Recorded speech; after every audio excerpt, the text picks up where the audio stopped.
So I'd like to call this July 20th meeting of the Fayetteville Arts Council to order. I'll do a roll call now. Bob Stafford. Here. Laura Jo Hightower. Here.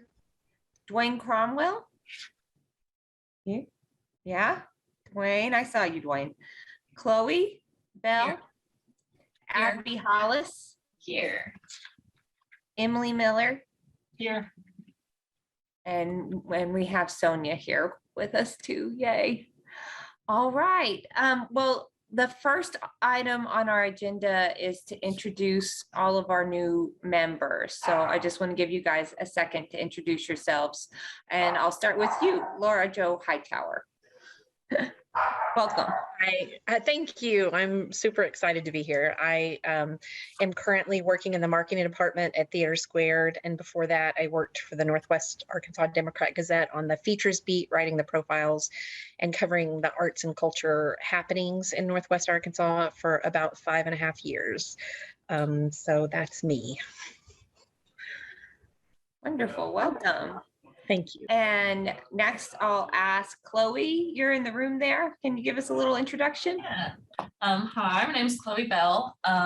I am the community engagement manager for Experience Fayetteville. I've been with them for a little over 4 years. Mostly that entails producing First Thursday, Lights of the Ozarks, and just working on various creative projects with different musicians, makers, artists all around the area. And then on the side, I also like to sew and am serving on the Cash Leadership Council for 214 and also working with their grant program for the Creative Exchange Fund. So doing all sorts of fun things. Welcome, Chloe. Okay, next, Emily Miller there in the room. Could we hear a little bit from you? Sure. I'm Emily Miller. I have been in Fayetteville for 4 years. Most of the time I've been here, I've been retired. But when the pandemic ended, I decided to go back to work. So I have a brewery in Morrilton, Arkansas. It's beer, wine, and spirits. And I teach at the Community Creative Center some. I do stained glass and leather work and dyeing, like not croaking, like fabric dyeing, shibori. And now I'm doing this. So I'm excited to be back. I've done a lot of nonprofit work. I got kind of burned out on nonprofit work, and it's been 5 years now. So I'm good to go again. I feel like I'm ready. All right. Did I get everybody? Did I forget somebody? I think I got everybody. Did you get Laura Jo? Yes. Yes. Yes. I forgot. All right. Well, welcome everybody. And I guess now we can go ahead and move on to our second agenda item, which will be I believe it's approving the minutes for our previous meeting, our June 15th meeting. Approving the agenda. I'm sorry, the agenda, not the minutes. Okay, so motion to approve tonight's agenda. Do you all have that in front of you? I'll make a motion. I'll make a second. All in favor? Aye. Looks like the motion carries, agenda approved, and we can go ahead and move on to the next item on the agenda, which is approval of June 15th meeting minutes. I'll make a motion that we approve June's minutes. Okay, I'll second that. All in favor? Aye. Excellent. The motion carries. All right. Now we can move on to the fun stuff, which is welcoming our guests for tonight, Rob Sharp and Peter Niergarten, who are going to tell us a little more about the architecture that's planned in the Cultural Arts Corridor. So I'll let you guys take it away there. Can you guys share the screen with us at home? I think you can. Yes. Excellent. Yep. The Dropbox PowerPoint first. Or your PowerPoint. Okay. So my name is Peter Niergarten. I'm the environmental director for the city of Fayetteville, and Rob Sharp is here with me. He's a local architect, and for the benefit of the group, I want to give just a little background on the Ramble project. I did some of this last month, but I know there's some new members, and then just spend a few moments on the background of the project, and then turn it over to Rob to tell you guys to spend the majority of the time talking about the proposed building on the south end of the Civic Plaza. So the Ramble is at its core, it's a downtown revitalization project with a goal of activating outdoor public spaces and celebrating local arts and attracting residents and visitors to downtown Fayetteville. The corridor has a number of elements that it'll showcase, including sustainable stormwater, ecosystems. It'll celebrate arts and culture, enhance our public space, and just a lot of really good stuff for downtown Fayetteville. If you'll go to the next slide, Allison. I got a little bit of background on the project. So it was initially funded through a Walton Family Foundation grant as part of their Design Excellence program, which helped Theater Square build their building or design their building. And that was in 2017. And with the money we got from the Walton Family Foundation, we hired world-renowned architects, landscape architects, Nelson Bird Waltz from Charlottesville, Virginia, to begin our schematic design work in 2018. And that rolled into and was used for a bond vote in 2019 to fund the project. And that bond vote was for $32 million for construction of the project. And then when it was voted on by the citizens, it was called the Cultural Arts Corridor, and we did a renaming in early last year, and changed the name through did a whole public process and came up with Ramble as the new name for the project. Next slide shows a map of the corridor, and it's laid on its side. North is actually to the left on the screen. And what the map highlights is sort of what the initial name for the project, Cultural Arts Corridor, intended to do, which was be a corridor that linked a number of Fayetteville's existing arts institutions together. The shading represents the three components of the project. The pink on the south end to the right is the Fay Jones Woods. Construction on that started in September of 2020. To the very north is a little gray box, and that's a replacement parking component, and we broke ground on that in January of this year. And then the blue is the civic space that's across from the Walton Arts Center, and that's the 290 space parking lot that's going to be converted into a civic plaza once the parking deck construction is complete. If you go to the next slide, Allison, just a couple photos of the pink portion of the project, Fay Jones Woods, Tanglewood Park, Razorback Greenway, West Avenue reconstruction, and Tanglewood Branch stream restoration all are in that first phase, which is primarily an ecological restoration of the Fay Jones Woods, and then a major streetscape enhancement along West Avenue that enhances pedestrian space and provides better connectivity along West Avenue. On the next slide, you can see a blow up of that pink area. And so I've turned the map on you. Now north is up. You can see West Avenue on the right side of the screen.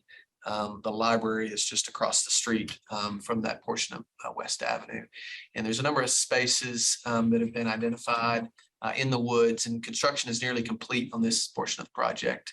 There's a number of spaces that have been identified for art opportunities, and you've even got an item on your agenda later today to talk about some of the programming, initial programming plan for activating this space as we complete construction and begin to think about the ongoing programming for the space. So it's really exciting to kind of get to talk about that with you guys and get to that point in this project.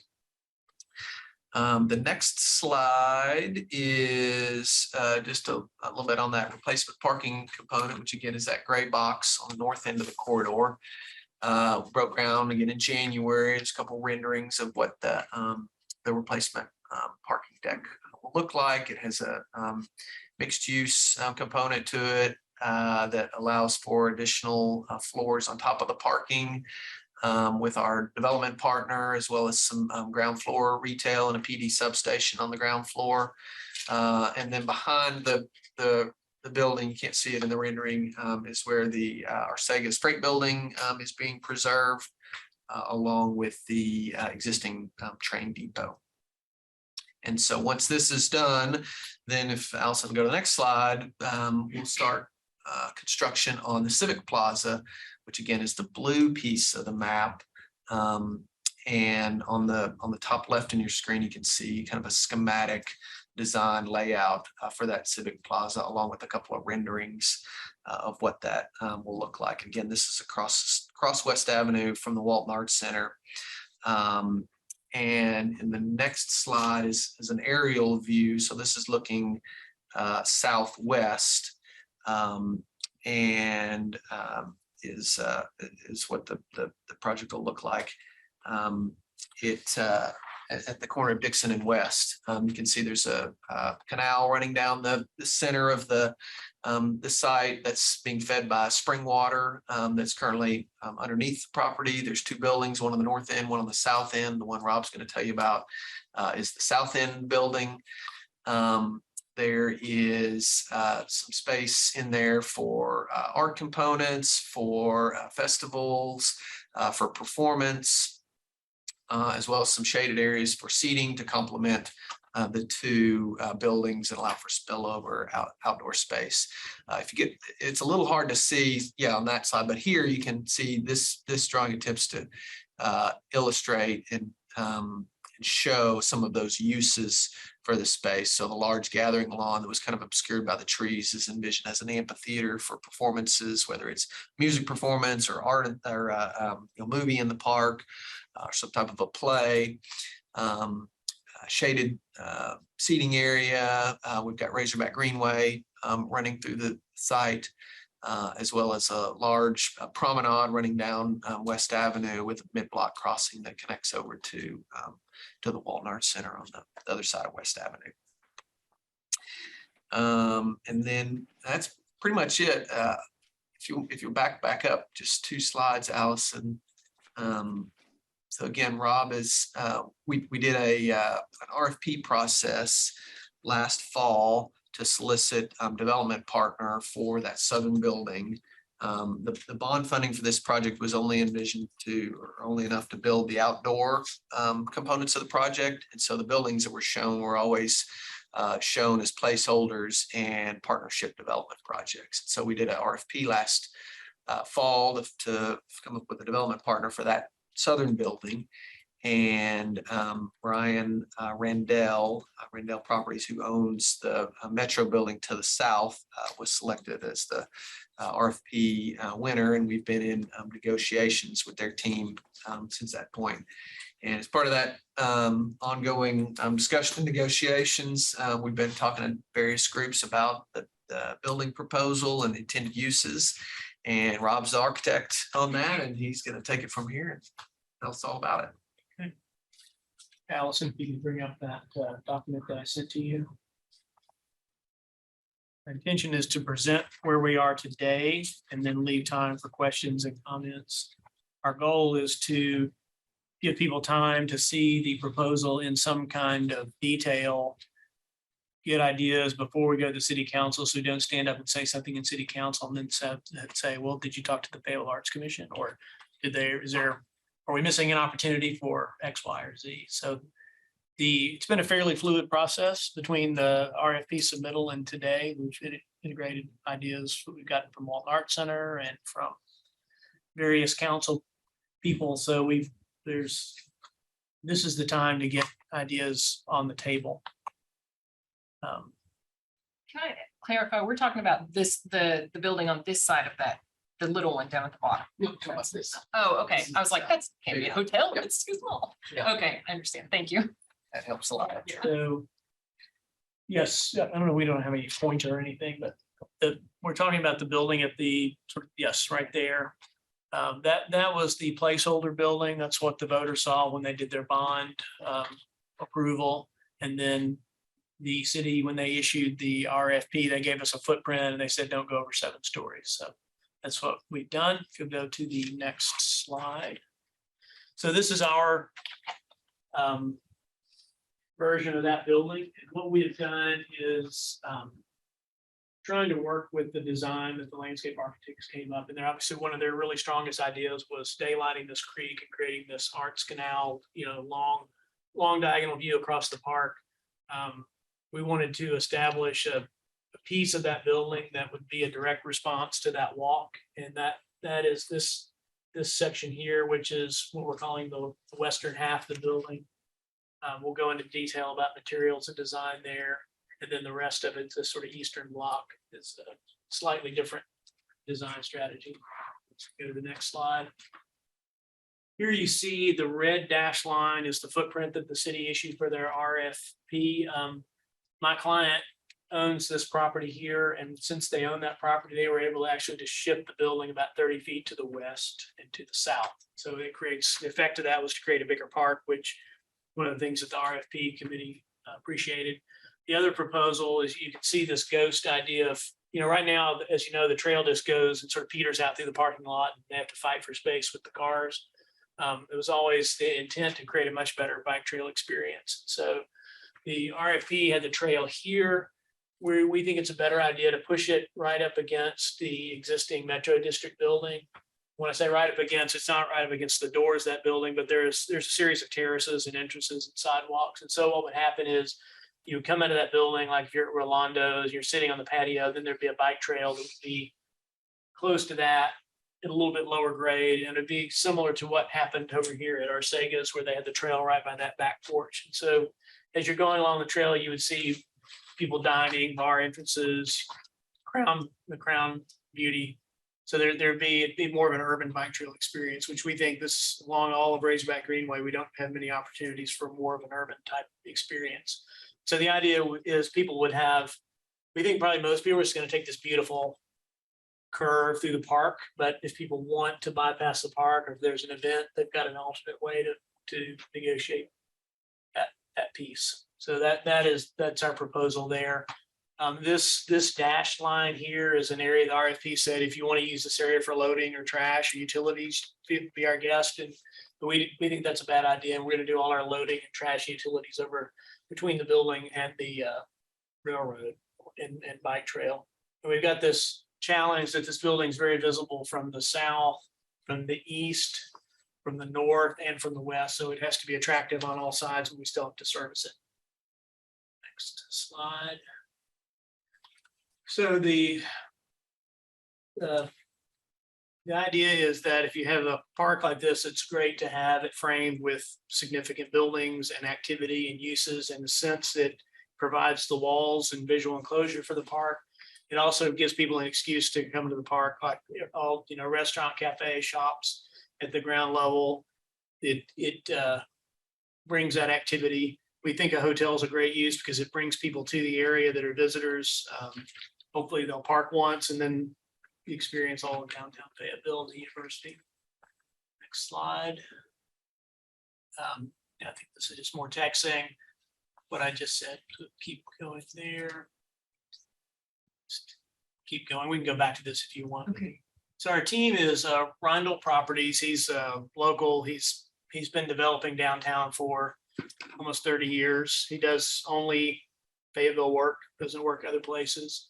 And usually it's renovation type work, buys old buildings and fixes it up. He does some new construction, but this is, but mainly it's more of a buy and fix and maintain. He does construction. He also does the property management. So he's very vertically integrated, which is important later. I'll talk about it. Windsor Autry they're a hotel developer out of Greenville, South Carolina. They do most of their work in sort of southeastern college towns, so they understand our market. They're also doing a project in Bentonville right now called the Motto, which is more of a micro room type concept, which is different than ours, but they're in the area. We came with them from C.R. Crawford. They work with C.R. Crawford. They're also local. They're in Fayetteville over on Happy Hollow.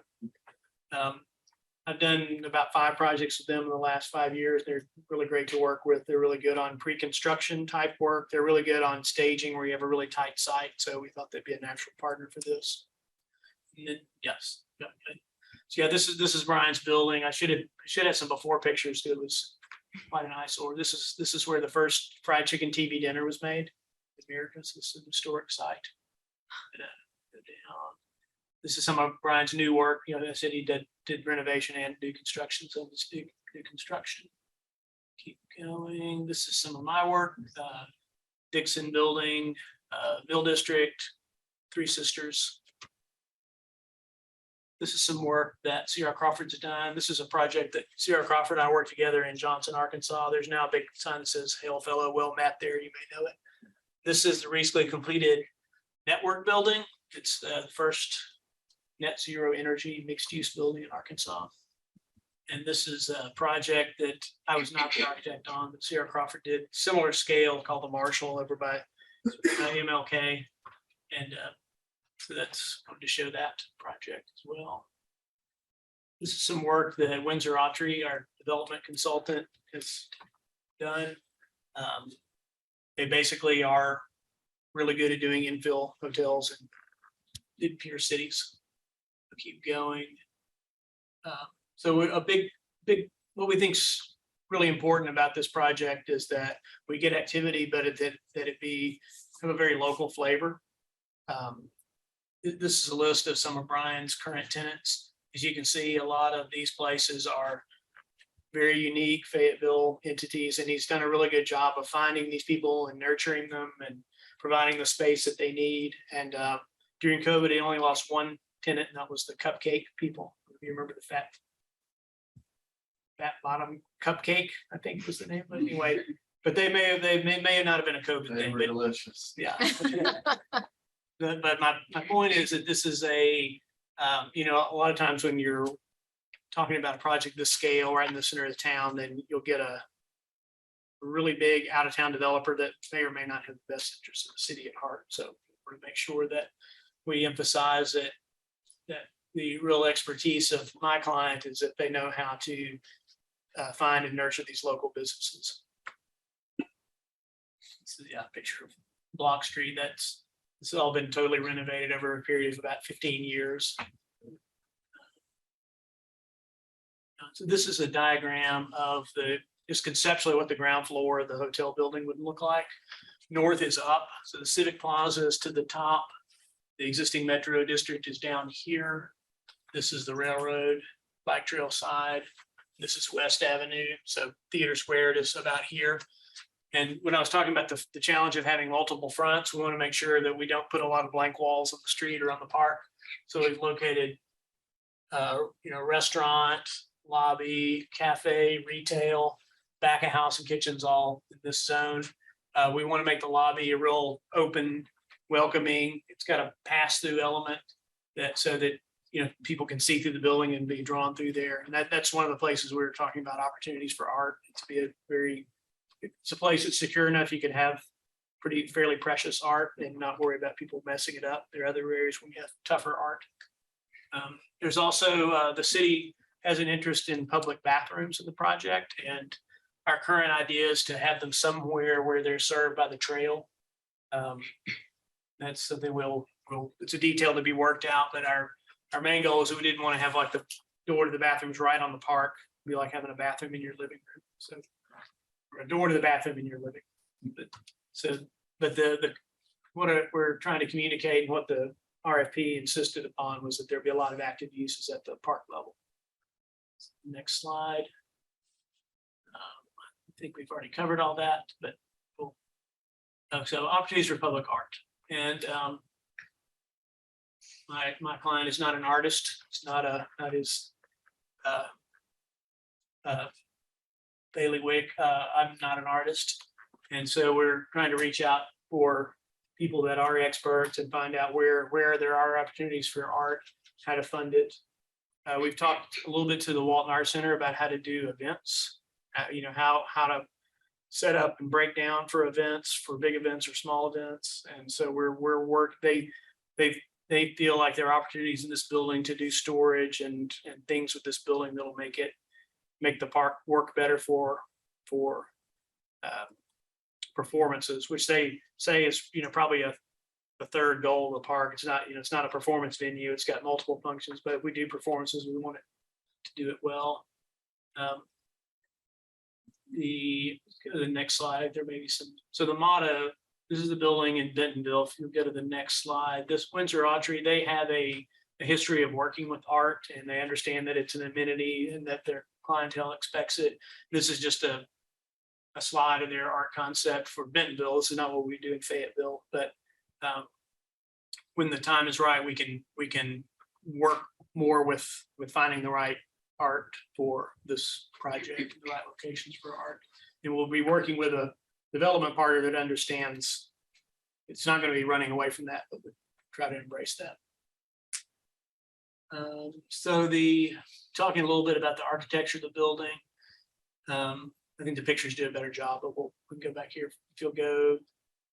So there's a lot, this is really the only part of Fayetteville that had a big railroad culture and manufacturing culture. And there's a few remnants of that architecture, like Porter Produce and the Arcegas Freight Building. And, this, I always heard is where the Tough Nut jeans were made. The next slide. There's a hotel in Denver that we really liked that that used that same vocabulary. This is a new construction, but it got all the details right. It wasn't a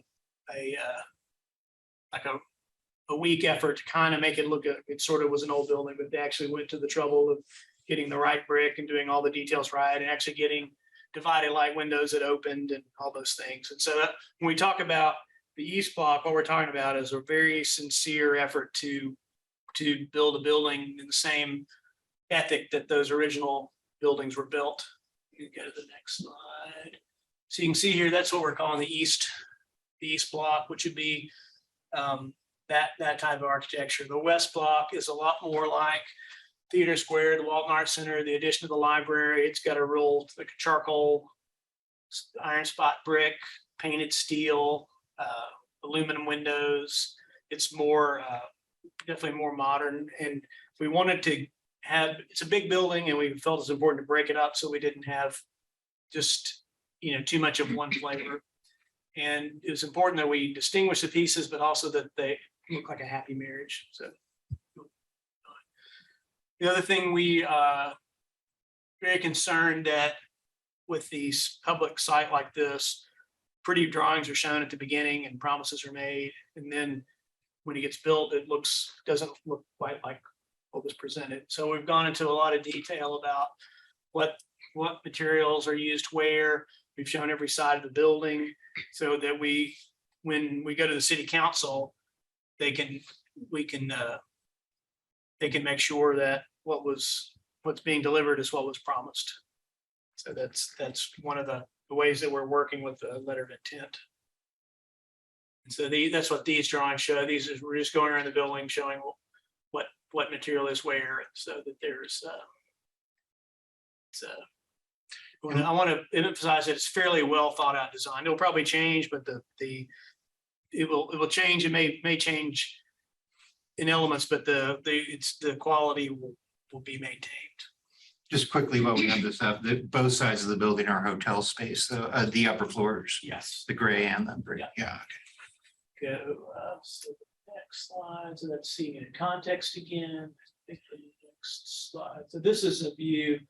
This is what it would look like at twilight, in the park, what the park face. And we're trying to show with this illustration that this is ballroom on the second floor, restaurant, lobby, hotel rooms, rooftop bar. One of the things we've discussed is that this might be an opportunity for, this maybe is like a large aquarium, and that the local artists will each do a different fish or creature. Like that's one thing we think would make it a very compelling reason to go up there. I'm sure there are other art opportunities that, everyone defaults to murals, which are great, but I think there's probably, when there's video, there's a lot of things that can be done, and it's that layer hasn't been done yet. We've started to think about it, but we're not there yet. That is, at the end of the day, this is what we're hoping to achieve, this feeling of a welcoming building, of a great, like right now, if we don't do this building, we're going to have this crummy looking parking lot at the south side of our beautiful new park. And so we're trying to show, that this is we think the best solution for that. And we think that it meets all the city's goals in terms of activity and economic value. And hopefully it'll be something that will help complete the park. Is this like elevated outdoor area that you see here? Like on the second floor, I guess, is that public space? That is not. Okay. That belongs to the hotel, but it's the kind of uses that So not forbidden, but like there'll be meetings and like there should be people Mhm. there. But yeah, it probably would get most use. Since it's meeting rooms, I imagine that when there are conferences and things, like people hanging out on the balcony during the day mostly, or if there are events in the mall room, this is where they would get away from people. To fresh air. I guess it's somewhat public in the, that's somewhat public, Sure. Like for organized things. yes, yeah. Could you point out on this view, I guess, like where the pass through is there? Yes, so it's there. So you can almost see the like, well, it's there, it's there is the answer. Okay. And this to the right on the bottom, that's outdoor restaurant space. So this is indoor restaurant space and then outdoor restaurant space wrapping around it. So there is that zone between the public and private, which is something that we've been talking to A&P about how to manage that. I guess experienced Fayetteville people, they're telling us it's gonna be a lot harder than we think it is to divide, to determine those lines and see who's responsible. So we're trying to, we want to use by both, but we also trying to define how it's. Is this property owned by Rendell? So if you go back to go to up a few slides, so we get to a site plan, keep going.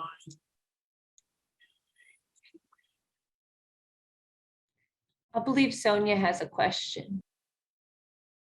So right now, I can hold on.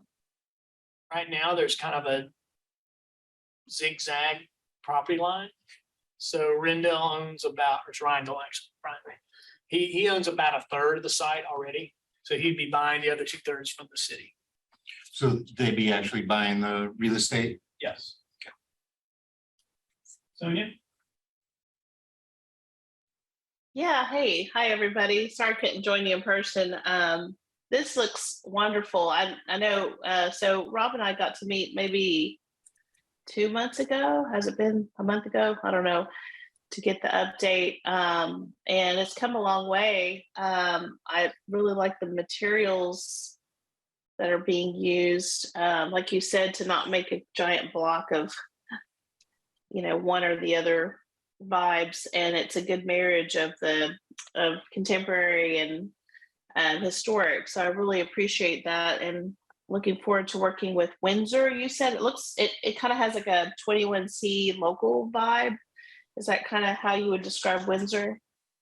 You're talking about Windsor Autry, the development piece? Yes. They've done a little bit of everything. I mean, if you go to their website, you'll see some Hampton Inn, but you'll also see some more boutique type hotels. They've done. We like them because they have done a little bit of everything. My client just doesn't. He's not in the hotel business, so he needed to reach out to someone that really understands that. They seem like the people that everyone we talk to, they're the ones we like the best. But as far as 21C, I think 21C is probably more higher end, right, and artier than we would do. I think we're a little not quite that. Like 21C is like the moonshot of our hotels. I don't think we're there. Yeah. I don't want to create expectations. It's going to be. No. Because I know that you had, when we discussed, we had our meeting, you talked about having local art, not only in those public spaces, but also integrated throughout the rooms themselves, and so that it feels like you're in a space that has the local artwork. So there's like a lot of opportunities to buy work. Is that still the case with them? I don't know if it's a place to buy and sell art, display art, and I don't know what the mix is of national artists and local artists should be. That's probably what I want to hear. I think a good model to look at towards what Sonia's suggesting would be the Gladstone Hotel in Toronto.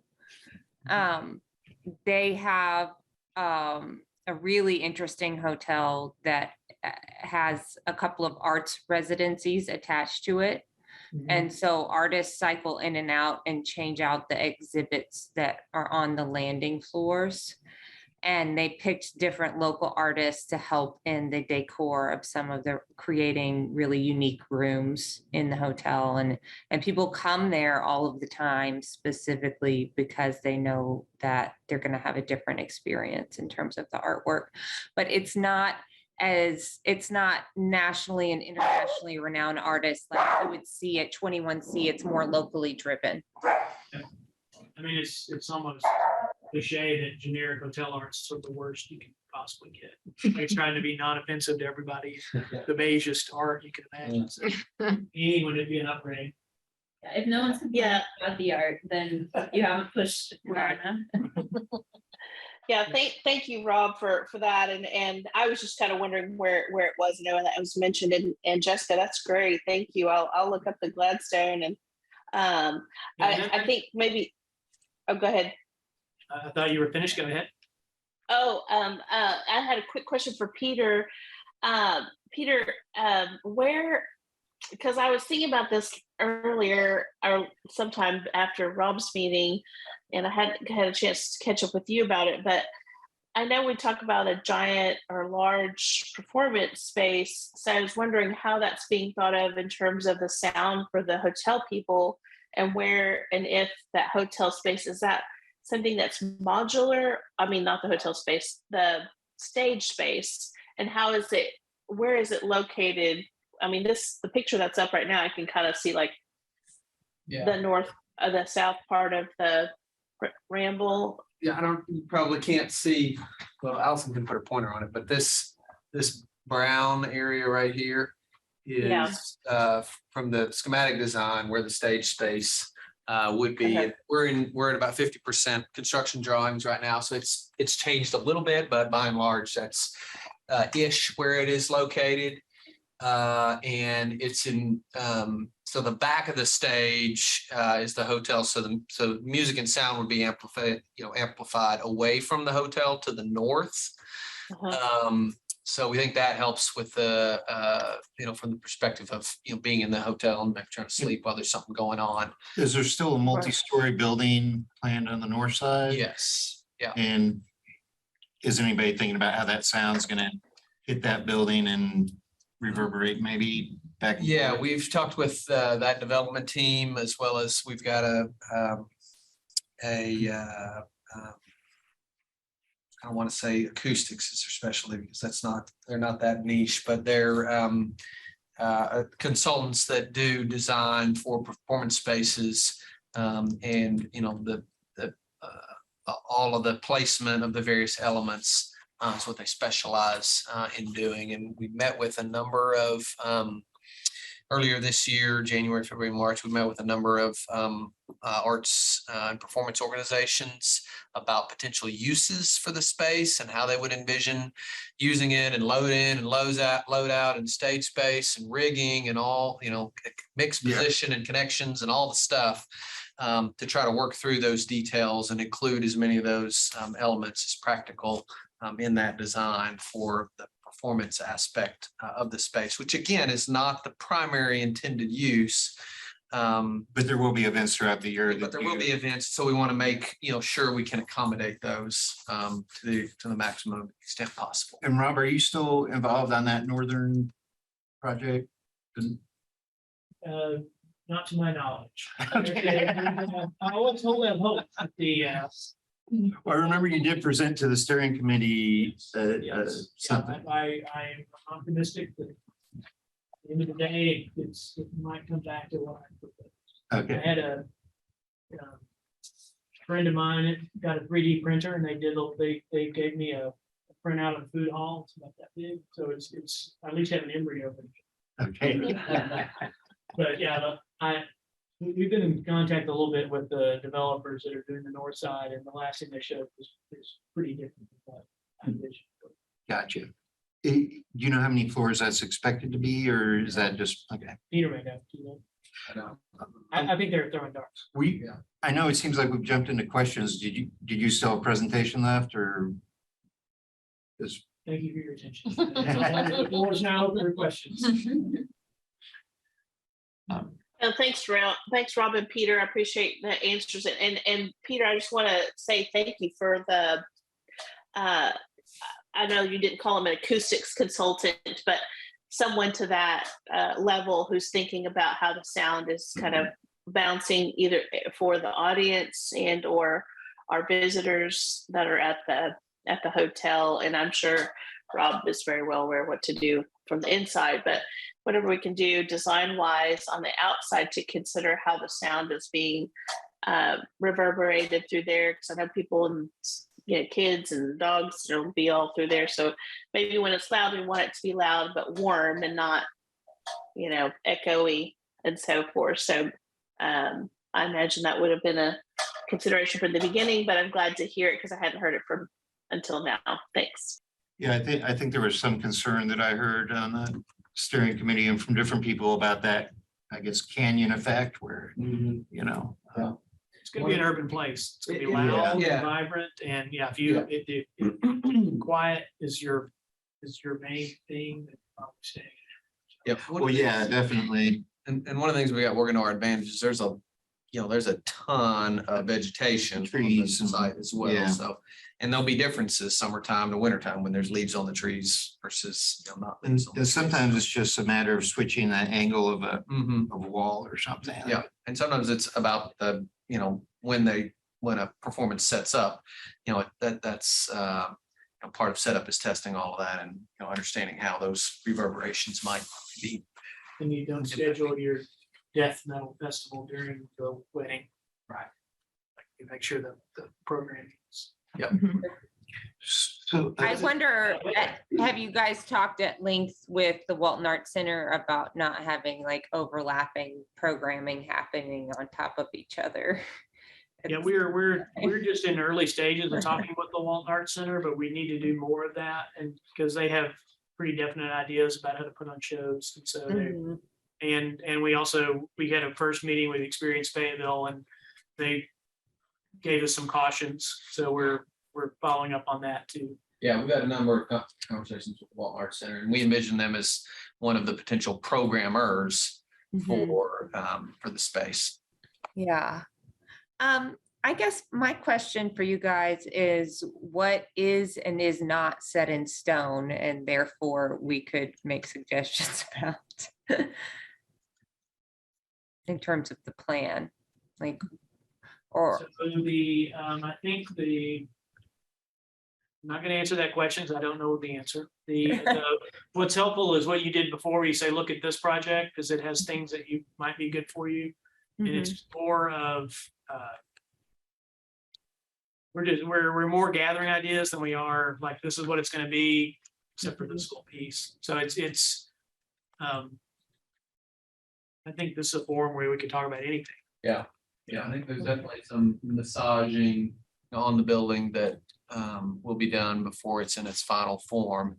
And certainly I think, the elements that have artistic interaction with them are certainly what Rob and his team are open to. And Ideas we're, on. we're open to ideas. I mean, over the next 2 weeks, I mean, you all have my email.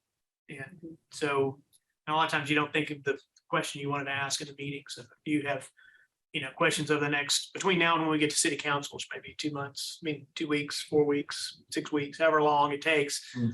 We've got, we're happy to hear ideas.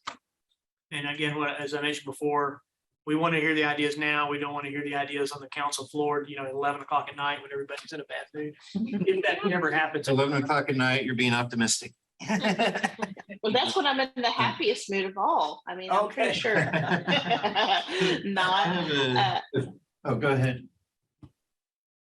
I just wanted to say real quick in terms of the art. One recommendation really fast was it may be. I don't know. I know I hate to give the ball back to you, Rob, but for us, it could be cool of saying, we're interested in sculpture, 2D, murals, some interactive digital works, and maybe you're interested in all of that, and we could give it back to you and say, here's a plethora, here's like a little appetizer plate of options. Or if the hotel knows like, okay, we know we need these 8 or 10 types of works, then you could give it back to us and then we could help you possibly source it. I don't know, I don't want to speak on behalf of the committee, but narrowing it down could be good for us, but we could also potentially maybe make a committee to help brainstorm with you. Because I think I would love to give that a lot of good attention. And I don't know that this meeting we're going to be able to do it in this meeting, obviously, but so those are my thoughts. Yeah, it's really hard to organize human input, but particularly artist input. The artists are, in my experience, very independent. They all have different groups and overlaps and gaps. And so I think the best outcome would be to have a few people that have a seat at the table during the design process that the arts community trusts and can filter their ideas through. Because I don't want to have a meeting of 40 artists. Where is my sculpture of the. Good luck getting 40 artists together in the summer. So I'm trying to find some way that during the design process, there's the local arts community being represented by whoever they trust, whoever has the fortitude to do that job. And it probably starts with this group. There may be others that I'm not aware of. So yeah, I mean, I would just I'm going to interrupt you one more time, Bob. One more time. But I'm coming back to you. I'm thinking just because I think it is really a key part of what we're doing. We're trying to figure out what our role is, continued role here with the new director coming online and how we're going to be involved with the Bramble. This seems like a really great way to potentially, I'm just throwing it out to the committee, to get a formal subcommittee or help you set up a person or someone who can create a curation team. So, Jessica would be incredibly well qualified for that. I'm throwing her name out there, but I think, having basically a little board that you can consult with would be awesome. Not sure if the whole committee is interested in that or wants to do that, but those are some Bob, That's go a for great it. idea, Sonia. I like that idea. I like having a continued subcommittee that just kind of works on making sure that there's a good representation of a diverse group of artists being considered for display. There's also a huge fundraising aspect to that. I mean, their developer's going to pay for a certain amount of art just as a normal finish out of a hotel, but also the private developer goes to the community and says, I want some money for art. People aren't going to look very favorably to that. But if a local arts group is working and they have, they have matches that they can fund, they understand that world better. And then we're trying to say that Walton Arts Center about the same type of things. Like if there are facilities they want, it's a lot easier for us to fundraise it for it if it's a Walton Arts Center branded outreach rather than a Brian Rindle developer outreach. No, that sounds awesome. Yeah, that sounds awesome. Jessica, I can follow up with you. Might bring in some funds. Yes, yeah, they'll bring in some funds. There'll be multiple sources of funding, but the more we can reach outside whatever the hotel guest pays, the more. Yeah, I think our new arts director is going to be looking into new sources of funding as well. I mean, Who is that? It's going to be, can I say it? Yes. Yeah, Joanna Bell, who is at Theater Squared right now, or I guess she was. I don't know if she's taking a few days off. And She has. and yeah, she's going to be great. And what's her role going to be? She's going to be Fayetteville's first arts and culture director. Is that the correct That is title? Is that related to cash? No, It's a she's city going to be. employee. She's going to be employee of the city of Fayetteville. You Director know, level position, right? Yes. Yeah. So I have like half a dozen questions. I'll ask the boring ones first. And this is a great plan to have up for most of my questions. The bike path being right in front of the metro, is there any concern about blind spots, people walking down the stairs and walking into the bike path? Does a cyclist come zooming by? So that's probably not your like a clad speedway part of part of the course. There will be steps onto the trail and people, there are not any blind spots. There is a tricky corner here. Yeah. That'll have to get, everything else is pretty much, you can see everything. And this row of parking here creates a barrier between the driving and cycling, and so there's really good protection on both sides. Okay. I mean, I can see this being a point where they're gonna have to be, people have to use some common sense, but maybe there might even have to be some like those flashing indicators. Yeah, I think there's some sharp turns already. Yeah, I was kind of wondering about the person walking out of Rolando's on their cell phone and the bike is, the lycra clad bicycle is going a little too fast for the conditions, but You know, we have outdoor drinking, so they have a cell phone and a drink. that's. So I think that's a great- My other question was something that was brought up a lot at the steering committee, which is any new info on parking? Because the hotel was gonna be like 100% valet, right? Or, So this was the one group that I was gonna allow myself not to. and I'm sorry, I apologize. There'll be a place for all the cars. Okay. Let's see, so one of my big, I guess, critiques or concerns is the delineation between the hotel and the plaza. Mhm. And that this doesn't just become the front lawn of the hotel or, I talk a lot about, and I've heard, I know you both have heard me talk about this, is how this promenade, the creek and the waterway is kind of like a promenade to nowhere. It's like a promenade to the side of the building. There's no focal point at the end here to kind of terminate the plaza, if it Go were. back to the view so we can see what he's talking about. I think there's a really good. Yeah, there's a couple of good views. Am I going the right direction? Yeah, Okay. that that's a one great works. Yeah. And so, yeah, this one is the plaza to nowhere. We put something here that's the sort of backdrop of makes it somewhere, but we're missing like a piece of sculpture or something right there in the intermediate level so that the eye has multiple things to see, and it probably picks up.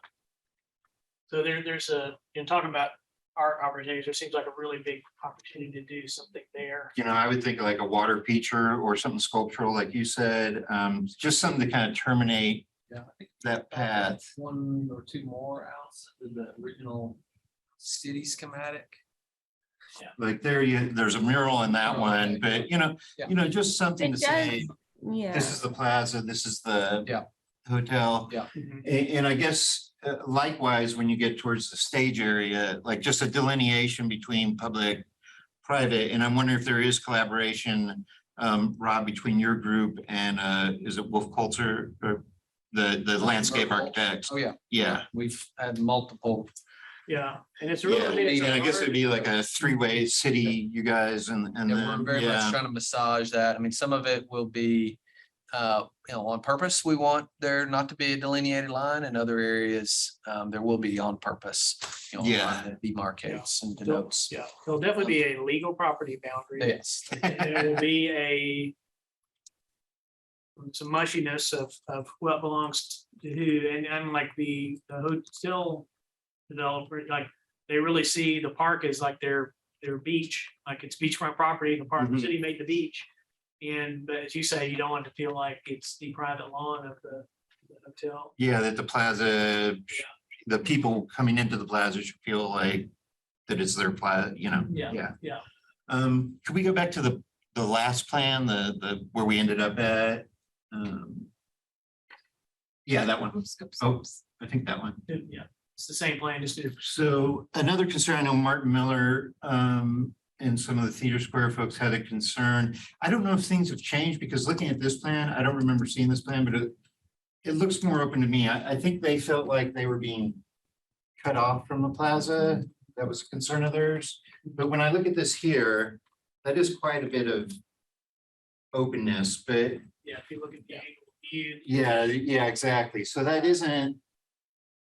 I think his I'm not- concerns were, and I don't want to put words in Martin's mouth, but with the red dashed line, which was the original building location. His concern was greater than it is, now. Than it is now. No, I'm looking at that now and that does seem like, I mean, it would be neat if this area could be designed almost as its own.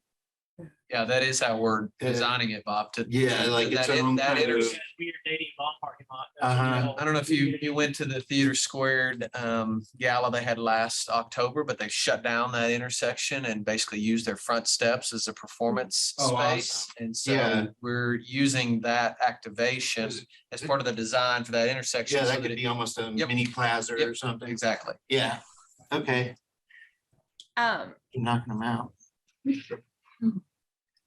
I have to leave here now. I'll let Bob, could you take the reins in terms Yeah. of moving through agenda items? I can send whatever thoughts or suggestions that float up via email to you, Rob. That'd be great. If you don't mind. That'd be very good. Okay, thank you all. Thanks, Jessica. Last question is, I know that Peter, when you were here last month, Barbara Putnam, who's no longer with us, she used to be with CCC, and she was wondering if there was, because I guess in the early days, they were told that either CCC or there would be some public art component, like a gallery or something as part of this development. What's CCC? The Community Creative Center, who is in the Notting, Dating bomb now? yeah, they're in Nadine Baum now. So is there going to be any sort of public art component to this, like maybe one of the tenants being either CCC, I don't know if they would fit there, but maybe a gallery or any kind of consideration, kind of bringing more arts to the arts corridor as part of this project? I haven't heard that. Okay. Um, And Yeah, I think it's one of those things that where the places where we do have public art, that CCC can be a part of it. I don't imagine like someone setting up a pottery wheel and no, obviously not. That would be it. I mean, I would envision, I don't want to put words in Rob's mouth, but the spaces that are public in the hotel, are available for display of Mhm. public art, and that's the kind of you have thing. to be careful. I mean, you go to those Nadine Bomb shows, some of them are fantastic and some of them are really bad. Since I'm not an artist, I can say. Okay. It's like you have to be careful. Like, I mean, this is gonna be a world-class Yeah. hotel And and we're gonna have local art, but also it's like, it's not gonna be, Yep. there has to be discretion. Yeah. Yeah. And Yeah. and there need to be places in the city for every kind of art, from the Yes. finest to the most humble. Not to interject, Bob, but I remember on one of this maybe been over a year at this point. One of the feedback sessions, someone like highlighting the importance of maybe like a ballet academy or an arts entity or organization where there's more an educational component on Pacific Plaza. And I don't know if that was recommended for the north or the south building, but just emphasized as part of the project. So I think in your, were you finished? Yeah. I'm just saying, I remember it being part of the conversation in some And that's like of the earlier planning sessions. I mean, yeah, local ballet, they're kind of hanging out at Mount Sequoia and performing in Springdale. They're sort of. Yeah, it wasn't naming any specific entity. It was just highlighting the importance and the benefit of having an educational component, like parents bringing their students to lessons and having that flow of traffic on a regular basis to the space. One of the ideas that Walton Arts Center has talked to us about is like they need this area, which is backstage of their stage. But they thought it was like, it would be fun if that were a place that were multifunctional and you could have classes and it could be a coffee shop or it could be an event space. Like it could be a real, just a shell that people could use in a lot of different ways. And that's the kind of like a ballet studio in Fayetteville, Arkansas so far can't afford a huge space, but they might be able to afford a fractional or might have enough donor support to get a fractional ownership of the space that it could be like that, because it fulfills that city's mission of like inviting people to the park, giving a reason to come to the park. Allison, could you really quickly go back to one of the elevation shots? That works. So are there tenants going to be in the project? Like you mentioned, you're talking about Broad Street River. Yeah, I'll show you where it is. That would be. Yeah, you can keep going down till you get to the floor plan analysis. Oops. Sorry.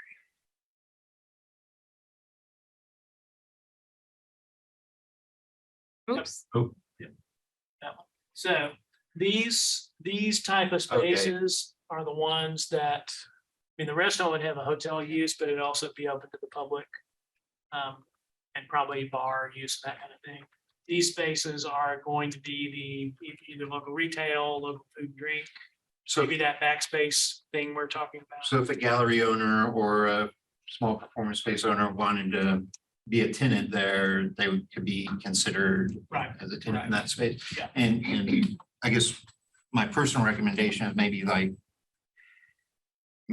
try to cultivate those type of tenants or something that, and I know that's not the you thing, you're the architect, No, but that's- you know. Yeah, it is, there's a way you can design a space where it's more likely for that to happen. Mhm. And a lot of it's just cost, like not making it so expensive that only a casino could operate out of. Yeah, yeah. Are does it- all of, sorry, oh, no, go ahead. are all of those spaces like the restaurant, cafe and retail, those are all tenants? They're not like hotel owned and operated? I think the hotel would probably operate the restaurant, but it wouldn't be apparent, like it's not gonna be called like the hotel restaurant, it would have its own name but it'll probably be an inside deal. Everything else will be more, the intention is to make it feel like an organic part of downtown.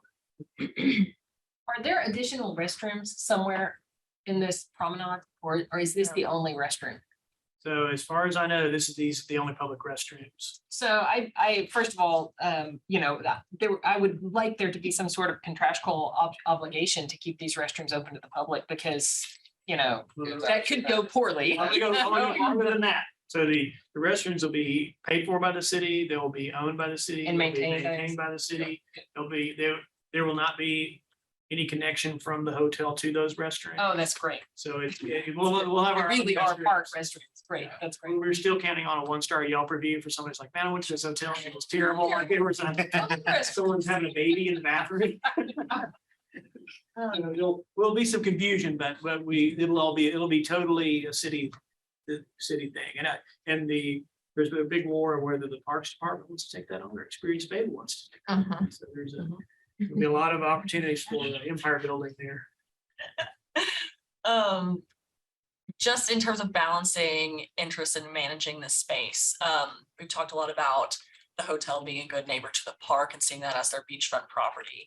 As performances are managed within that space that need to rely on some of that infrastructure, power, stage, load-in area, how do we see that? I don't know, being balanced, because like as you said, like it's a high-end hotel and the interest is to have the art in there reflect that. So if I'm wondering if there could later down the line be opposition to a more funky, as we like to call it, program, and if that would be an issue. Yeah, and so what Experience Fayetteville told us is that, they said my client's fine. They said Windsor Office's fine. It's like the management group they're going to use is the person that I can't remember his name, but he'd worked in hotels before. You may know him.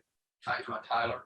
That sounds right. Oh, yeah. Yeah, he goes. That's impressive. He's the wonderful. Yeah, so he's like, I know who these people are going to be, and like they're the people that manage the hotel are not going to be your arts people. They're going to be and the people from the city side that are managing the events, they're going to be not the people in this room maybe.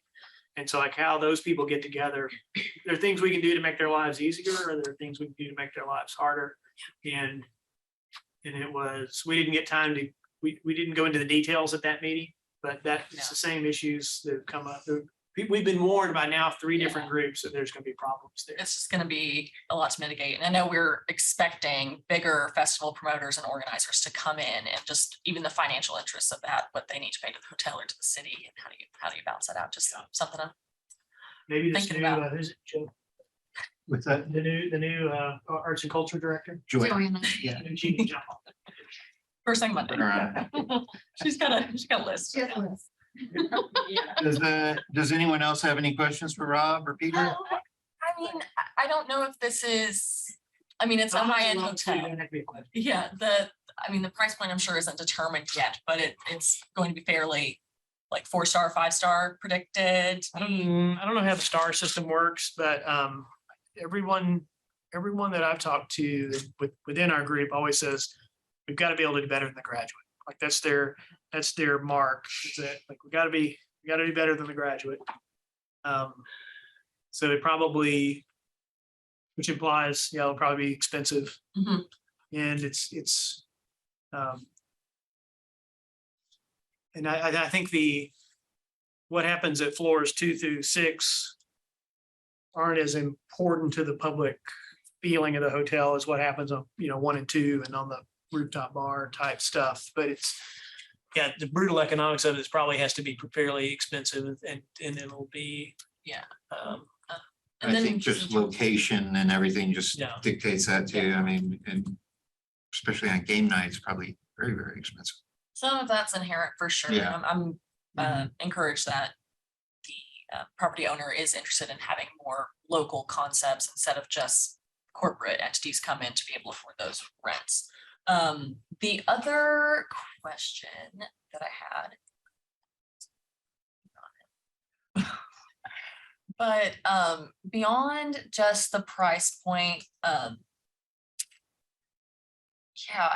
could there be some sort of commitment to having like a ratio of the art be local and national? Like, even if it's not super specific in terms of permanent or temporary collection, just, in a year, total art contracts, even like half of those being local would, I think, make a big difference in terms of just reception and our comfort level, knowing that it'll benefit our arts economy. Yeah, I think that's where that committee that we've talked about could help. Because I'm local, born here, and feel very strongly about it. And like, I assume everybody wants local art, but there may be people in the arts community that want more national art brought in. I don't know what the ratio is or what the, like, are we trying to inspire local artists with great art from outside? Are we trying to nurture local art? I don't know what the strategy is, and I don't know how. I think as the Arts Council, I think we did pass something in the last year or two that our focus is just the Fayetteville Arts Council is to promote and to foster local and regional artists. Now, but that's because we're the Fayetteville Arts Council. But yeah, there is all sorts of interest in and bringing in national or international artists can be a great instigator to inspire local artists for sure. But I think that the Arts Council itself, as we represent Fayetteville, we're always going to push for local and regional art inclusion stuff. So I'm glad to hear it, but I wanted to ask the question. Yeah. I just didn't want to assume that. Yeah, but ours isn't the only voice too. So. Yeah. So back to the expense issue, like obviously this is going to be an expensive place. But I think that you can, especially if you push craft, which I think you're doing well with sort of an industrial look, you can sort of elevate and capitalize on the craft aspect of the building and architecture and not have it feel snooty expensive, but have it feel Fayetteville expensive, like high quality rather than just high dollar, So I think encouraging more, as much craft as possible inside the space, just to make it look authentic and to make it feel local. Right. I think it's important. And I love what you've done with that brick side of the building. I lived in an industrial area in San Francisco, and it's just making me think of, a lot of the buildings there, the old Esprit headquarters, especially. I also think it helps tie in a lot of the different architecture styles that exist downtown too. It's a really good marriage of those. Good. I like it. You mentioned the parking deck being mixed use. Is there any discussion of how that would be mixed use? Yes. The ground floor has, as I mentioned, a PD substation in it. And then PD police department substation, because I don't know if you know, the Fayetteville Police Department is constructing a new police headquarters out by Interstate 49. Be closer. So they're going to be leaving downtown. Currently their headquarters is downtown, so they'll be leaving downtown. So this gives them still a space and a footprint in the downtown area. In Dixon Street, particularly on West Avenue, north of Dixon, has been a more problematic area for them in recent years. So being right there is going to be helpful in solving some of their late night Friday, Saturday issues. So they've got that component in the parking deck. There's also some retail space on the corner, the southern corner of the parking deck that a development partner is financing the construction elements of that space, and we'll be doing the tenant build out on that. So that gets, ground floor, and then above that is parking for 5 floors. And then the top 2 floors, that same development partner has an option to add 2 additional floors. And they've talked about condo space up there. And yeah, so Weird place to live, wouldn't it? You're on Parking deck, you're on your own you're on- police station. That's right. Right, you want to say, please. Place to park. Does anybody on Zoom have any questions? Dwayne, did you have anything to add, or Sonia?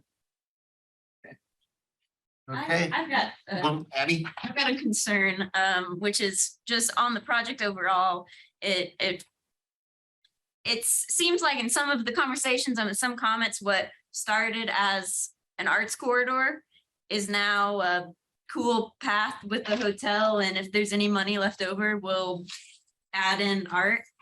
That I may be misunderstanding that, but what's the budgeting commitment to the art in the project overall? What does that look like? Is it a matter of we get to the end and try to find money for art, or is that something that we're thinking about and have a strong plan for now? Yeah, so the Arts Corridor name, again, it originated from the connection of the existing arts institutions and provided that, that connective tissue for pedestrians and cyclists along the Greenway and West Avenue.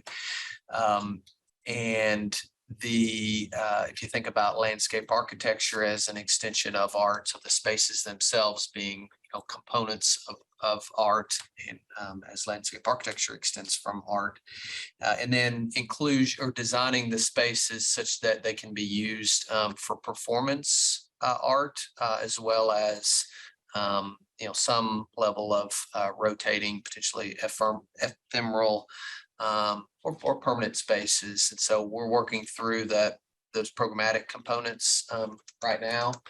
But the funding that's in place for the project was the bond language was for those hardscape component elements. And so that's our funding focus right now. And the sculptures and the renderings are not part of that, just to clarify. No, so there's no funding for actual art at this moment. Not in the bond, but we're working on building an annual budget for the art activation of the spaces. Okay. Right now, in this year's budget, we had, help me out, how much for this space. activation of the civics, Oh, of the activation. Fay Jones Woods, we had $50,000, yeah, for activating it in its first year of operation. So we'll be building on that going forward in future budget So years. you already have an ecosystem of the arts already Yeah. today. Everything you're doing is trying to nurture that. Yep. And I think that'll, when Joanna gets here, that's going to be a large part of what Sure. I think her job is going to be is creating those funding partnerships and finding funding and grants and such. Can we go to Peter's? There was a good new drawing that I hadn't seen before of the Fay Jones Woods, where you had kind of spots. It looked like you guys are starting to think about Yep. displacement. Yep. Right. Yeah, like all of the conversations we're having around art and who's curating and what are those things going to be, that's great. I just want to make sure that those aren't just fun ideas, but we also Right now, they're fun ideas because there is no actual funding as we speak. Well, we Just have use the funding, spec- Oh, you do. we have funding for that right there. Yep, in this current budget year. So for, funding for the infrastructure or but is that just for building? That's not for the actual sculptures or? No, not for Yeah, for or sculpture, for for events. whatever. for events. For events. Yeah, for programming. Yeah. And there is, infrastructure in place, electricity, So those are, light, and other elements to support. so the areas that say individual installation. Are those areas, when I think of installation, I think of a fixture, like a sculpture or something. Is that what those are? Could Or, be. Okay, I would call that passive Yeah. programming, even if So- it is an art piece. so those are kind of the areas you're thinking art can go here, art can go Yeah, there. yeah. But again, right now, there's no budget necessarily, but that's what we hope to. build towards, yes. Yep. And there's a plan for that. Want your help? Okay. Yeah, That's where we have to get busy. And Yep. There's a plan, or at least a plan to make a plan. exactly. Okay. there you I'll go. take it. You're the group that's making the plan. Oh, With Yes. Joanna's help. That's right. And I know, some of these conversations, like, because this is your first year too, this is your third or fourth meeting. So these conversations have been kind of going on for 2-3, since the project started. Yeah. And we have been bringing up those same questions of, well, where's the money for the actual art? But I think with Joanna coming on board, that's going to give us an opportunity as the council to work with her to tell her what we'd like to see, and for her to find those funding opportunities. I think that's kind of the next step. But yeah, the bond never included any of that. Yeah, thanks, Abby, for being very direct about that question. It does help us to kind of refocus back to, asking those questions. And I think I just to reiterate what everyone's already said. So the bond is really kind of imagining creating the gallery without walls, with the performance space without the performers. And so then that's kind of like the phase one.